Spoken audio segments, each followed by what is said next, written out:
Today we'll be exploring and visualizing Marshallian and Slutsky compensation through indifference curves and budget lines by solving uncompensated and compensated demands. So let's get started. We begin with the consumer utility equation, which represents consumer preferences, and the budget constraint equation, indicating the consumer's income and the market prices of goods X and Y.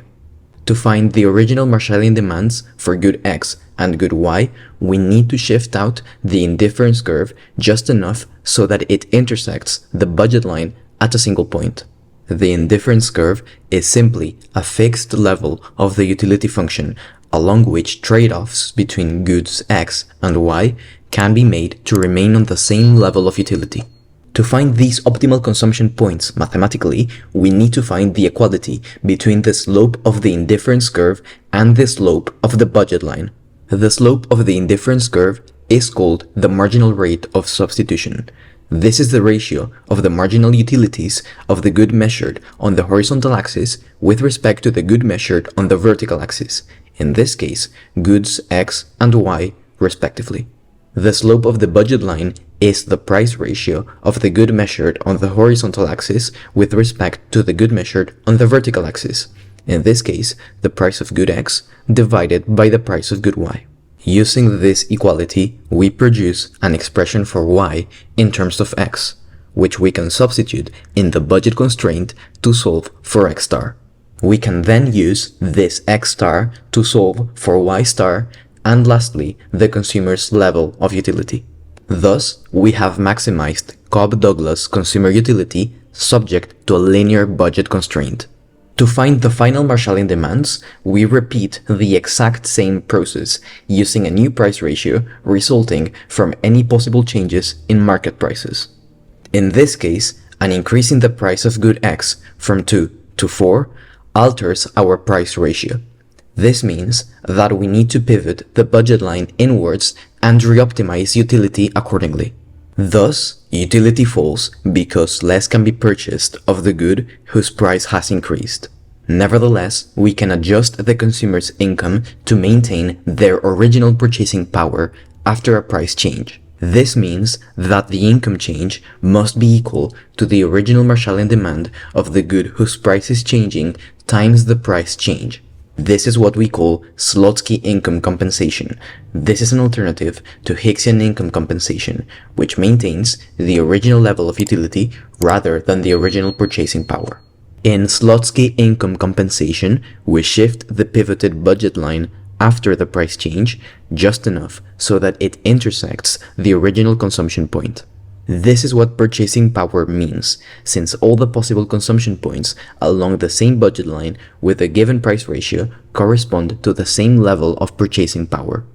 In the case of a price increase, Slutsky compensated utility is higher than the original utility since the consumer now gets to purchase more of both the goods, X and Y, through their compensated income to return to their original purchasing power.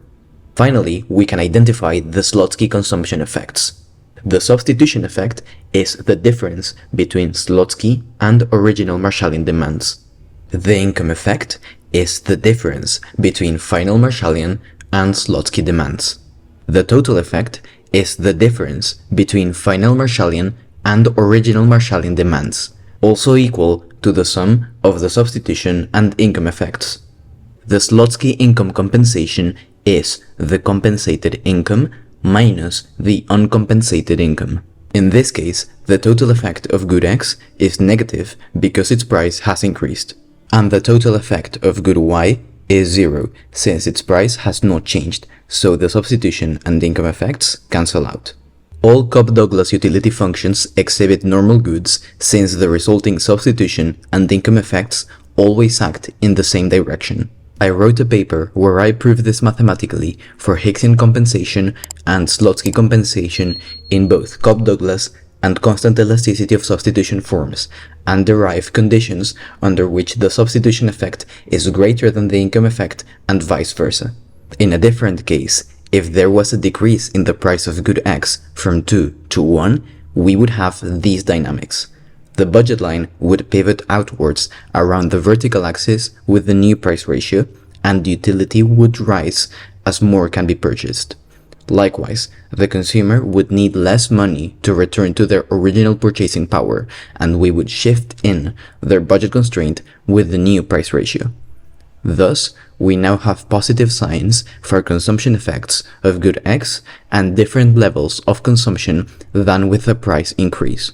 Please do let me know in the comments if you would like me to focus on a specific part of the content I covered and perhaps explain it more personally to you. If you want to improve your grades and understanding, you can explore by yourself with any values you want with the numeric and graphic calculators that I have coded using the Wolfram language on my website. They instantly find all demands, consumption effects, utilities, and incomes from any numeric values you may choose. As you can see, all you need to do is click on the right of each number, delete the number, write the number you want, and press enter to make the calculators find all the respective optimized variables from your choice of numeric values.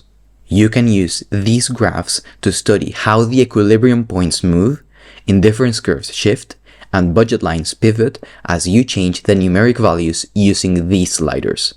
As always, I'm happy to answer any other questions you may have in the comments or through Instagram DMs at @angulolive. My website is linked here and in the video description below. Feel free to check out my other videos and website for more tools in microeconomics, macroeconomics, econometrics, and industrial organization. If you found this video helpful, please like, share, and subscribe for more content in economics, calculus, and statistics. Thank you for watching, and I'll see you in the next video. Peace.